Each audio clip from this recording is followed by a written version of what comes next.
All right, so I'm here with Kaine Fourie, who could take on Ogaketse from Botswana, March the 8th at the box camp. Kaine, how are you feeling? No, thank you for having me, Aiden. Always a pleasure having you here. No, I always feel good. I mean, the training and stuff always going good, 100%. I always train hard for a fight. I don't see anybody outwork me in the gym, so always good. It's your first fight since signing with No Doubt Management, and then obviously boxing on Boxing 5 Promotions. What is the feeling like now going into that? No, very good. I mean, thank you for Uncle Larry for putting me on the show so early in the year. I mean, last year was a struggle of a year to get fights and stuff, and especially hosting a tournament, putting me on the bill. So for them, hosting a lot of tournaments this year as well, I'm seeing myself fighting at least 3 times on their bill. But yeah, I'm thankful for them, for Uncle Colin, Uncle Larry for putting me on the bill and getting me the opponent. It was a struggle to get an opponent as well. I mean, what I heard, we phoned a lot of people, no one said yes, like 10 people, only one said yes, Ogaketse said yes, so let's see what he brings to the table. I want to bring him up because we saw him on ESPN Africa against the likes of Talon Paloi, and we've seen him on Fox Sports and all those other shows. What do you make of him? No, look, he's a strong fighter. He comes forward. His work rate is good, but he's just a come-forward fighter, and they call him a tough fighter, but in this game you can't be tough, unfortunately. Tough doesn't win you fight. So for me, it's going to be a good fight. If he comes forward, he comes forward. We'll see if I land what he does. Right, and then we noted on Colin Nathan's interview, you're selling a lot of tickets. You're also the co-main event of the evening, so a good show of faith from them on their side. No, definitely. I mean, when me and Coach was in there, in the office, we told them, no, once you put me on the bill, I promise you, we're gonna sell out the whole show. And I think they laughed a bit, Uncle Colin, Uncle Larry. But now we proved them wrong and stuff, so I'm good, feeling good. All my fans are going to be there, my sponsors, especially them, filling everything there. So yeah, like I said to Uncle Larry, them keep putting me on the show. I'll sell the whole show out, and yeah, that's it. And you also with there a lot of like other crowd favorites, like DJ Krill will be on the bill as the main event, and then obviously there's a lot of other young fighters coming up. What do you make of the tournament? No, like first of all, it's an honor to fight under DJ Krill's undercard. I mean, we watched him won the IBF also, former world champion. I've shared with him a photo last week when I was small with him, taking a photo. So no, it's good to fight with him. Always looked up to him as a fighter as well while I was small. And yeah, like the young fighters coming also, there's a lot of older prospects are also fighting on the bill. It's going to be a good show, and I think probably the best bill so far. I wanted to ask, have you fought at Boyson's before, maybe as an amateur? Yeah, 2 times. My first 2 fights, I lost him at Boyson's.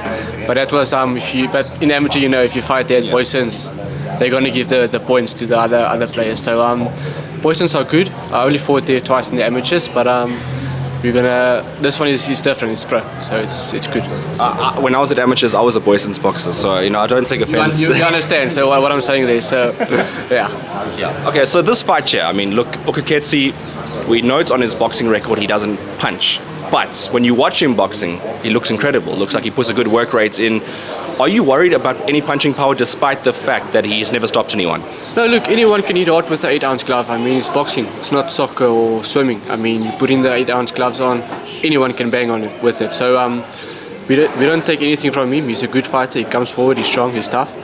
And like I said, everyone can hit hard with 8-ounce, but it's just how you can take them. Yeah, and I think a lot of people would want to know, obviously, through the new year, what have you changed on your game? No, a lot. I mean, after every fight, I'm changing immensely. Like, even my dad told me, like, after every fight, like, I've improved, like, that I can do in a year, just in a few months' time. So every fight I've fought, I've just improved so much more. And for you, like, although you're getting the stoppages, is that your focus now? Do you want to rack them up, or you know, do you just want to get a good result? What's going through your mind? No, we have a game plan, me and Coach, always when we go in the ring. But if it executes quick, the KO comes. Like when I fought Lusano, it was like probably one of the best fighters I fought ever in my pro career. I mean, he knew how to mess up my distance, my range, everything. So to get in with him in the ring and messing up everything was a bit tough. Going into the first round, I told Coach, yes, I can't do anything. I'm missing every shot. And it's like, don't worry, it's experience. Just do this, what I'm telling you. And then luckily I landed. And yeah, like I said, just if I land, and then that's it. And what was your mindset going into that fight? Because Komanisi is a legend in the sport of South African boxing. I mean, and you managed to get him out there. But before the fight, what was going through your mind? No, it was a lot of pressure. Everything was like hanging on me, on my shoulders and stuff. It was heavy, but you need pressure because I mean you can't do it without pressure or anything. And yeah, everyone told me don't take the fight. Kobanisi is too good, former world champion, and I know he's good. I told him I looked up to him as well. I've watched his fights and everything, but if you trust your coach, I mean everything's going to do good. And you're not taking a step backwards necessarily now, because Ogaketse is a very live fighter, been active over the last couple of years, inactive recently. But I mean, if you're looking at your career path, I mean, you're going towards belts now and you're building towards titles. This is the right move for you. No, definitely. Uncle Colin, Uncle Larry knows what I want after this fight. 3 words. Starts with the I, ends with the F, like CVS, but just a smaller one. But yeah, like I said, like Ogaketse is a good fighter. He's strong. He's a good fighter. I take nothing away from him. I respect any fighter that goes into the ring. But at the end of the day, I have to do business. He's standing in my way, unfortunately, and I've got a goal, and I've got to execute it. Right. And then, how are you handling the talk of hype now? Especially now, people are saying you're the most exciting lightweight in South Africa. Are you taking it in your stride? Are you living it into the moment? Like, what's going through your mind? The thing is, like, I think that people have to talk about you. I mean, to put the pressure on you as well, because pressure is good. I mean, pressure is a privilege, and I'm used to it now. I mean, coach has been talking a lot, like since I've started here at the amateurs. Every time Kaine, and then I lived up to it. I wasn't just all talk. I showed everybody what I can do, and but there's a lot of doubters out there still. But I'll show them, don't worry. And yeah, like I said, I like it. I want to ask a personal question as well. Those 2 draws that are on your record, I mean, they were questionable draws. Does it annoy you? No, not at all. I mean, if I look what how can I say it in English? That I looked that time when I was fighting, I walked around on 62, on weight basically also. So I was very small. My one fight, I went to KZN, I knocked the guy down twice in a 4-rounder, and they gave me a draw. The other fight, I couldn't fight with my right hand. My right hand, like at the beginning of the fight, was already, I don't know what happened, but it was bad. Couldn't even land one punch. So, but I think I won the fights, but doesn't matter. It's fine. No, fair enough. And coming into this fight, you're obviously not looking to make it a close fight. You're looking to dominate and come out strong against him. No, definitely. I mean, you don't want to leave it to the judges. If the knockout comes, it comes. If I can outbox him, I can outbox him. If it goes round, it goes rounds. I need some rounds also. Yeah. Either way, just going to make a good fight because all my fans are there. Plenty of people there is coming to watch, and I can't disappoint. All right. And are you? I know you mentioned your goals, but is the SA still in your mindset? Do you want to fight for that belt at any stage? No, look, I can fight tomorrow for it if I want to. But I've heard people say like Schlockstem, they said, yeah, he's got a tough background. He was in jail. He was growing up poor. He needs it. I also grew up poor.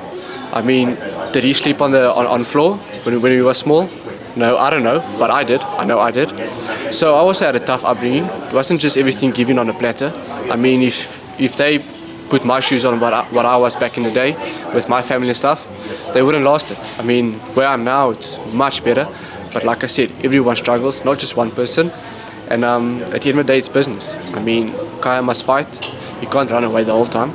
But if I can fight him tomorrow, I'll fight him tomorrow. All right. So there's a clear answer, obviously, still. And you've already beaten Kaya before, so you'd be very confident to repeat that result. Okay, let's go to the results of this fight. What is your prediction for your upcoming fight? Like, I never do predictions. Let's see what the night brings, how I feel, and let the 2 first does the talking. Do you have a message for Ogaketse before you step in the ring with him? No, I mean, I hope you're training hard and can't wait for Friday. Let's give the fans a show and let's exchange some leather. Right, 100%. And then just lastly, do you have any thank yous, any shout outs for anybody? Yeah, just thank you to my mom and dad and my brother for my biggest supporters out there. I only need them in my life, just them. And then my sponsors also, Toshiba, Sports RX, RDG, Damascus. Thank you for standing behind me since the beginning, and I can't wait to see everybody there at the fights. Awesome. All the best for your fight. Thank you very much, Aaron.